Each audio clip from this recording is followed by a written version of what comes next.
Dear students, welcome back to the social science class. In this session, we are discussing more about the sixth history chapter, new questions and ideas. This chapter deals with mainly Buddhism, Upanishad, Jainism, etc. So, dear students, first of all, we are going more about the Buddhism, the story of the Buddha.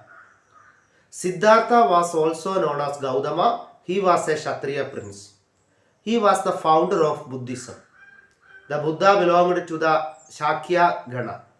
He left the comfort of his home in search of knowledge. He wandered for several years. He meditated for many days under a peepal tree at Bodh Gaya. Here he attained enlightenment and was known as the Buddha or the Wise One. He then went to Saranath near Varanasi. He spent the rest of his life teaching people. He passed away at Kushinara. The Buddha thought that life is full of sufferings and unhappiness because we have too many desires. Sufferings could be removed by following moderation in everything. The Buddha taught in Pali, the language of the ordinary people. He taught that the results of our actions, that actions were known as karma, that affected us both in this life and the next. The story of Kisagotami. There was a woman named Kisagotami. One day her son died. She was so sorrowful. She went to the Buddha to bring her son back to life. The Buddha asked her to fetch a handful of mustard seeds. In return, he would bring the child back to life. Kisagotami was overjoyed. But Buddha stopped her, saying that the seeds would come from the house where nobody had died. Kisagotami went from house to house, but wherever she went, she found that somebody or the other had died. Upanishad. The Upanishad are part of the later Vedic text. Upanishad means approaching and sitting near. The text contain conversation between teachers and students. The Upanishad dwell on the relationship between the Atman or the individual soul and the Brahman or the universal soul. Many Upanishad thinkers were Brahmanas and Rajas. Women thinkers such as Gargi participated in debates held in royal courts. One exception was Satyagama Jabala.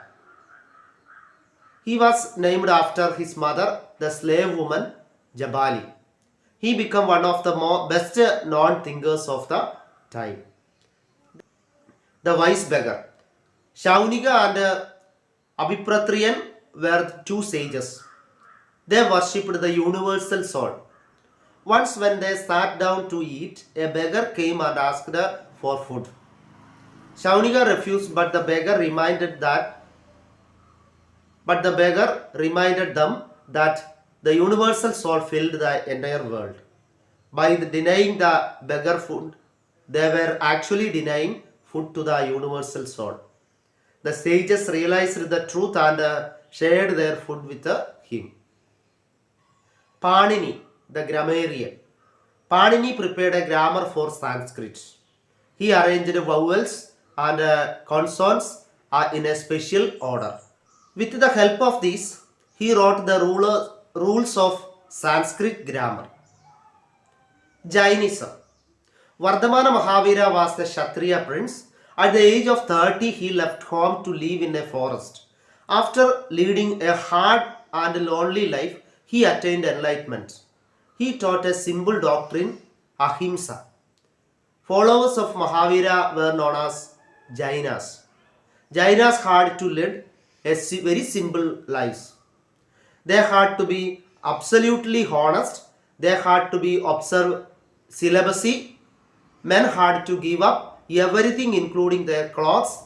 Jainism spread to different parts of North India, Gujarat, Tamil Nadu and Karnataka. The Sangha. People who left home in search of true knowledge stayed together in a Sangha.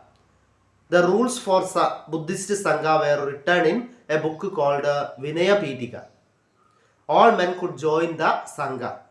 Children had to take the permission of their parents.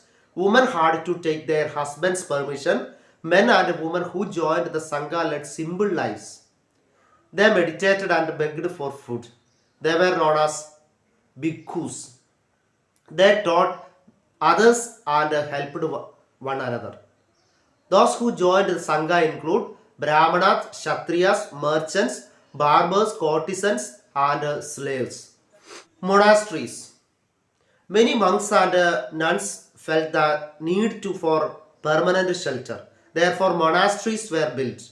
These monasteries were known as viharas. These were made of wood and brick. Some viharas were in caves that were dug out in hills. System of ashramas. Dear students, this is very important.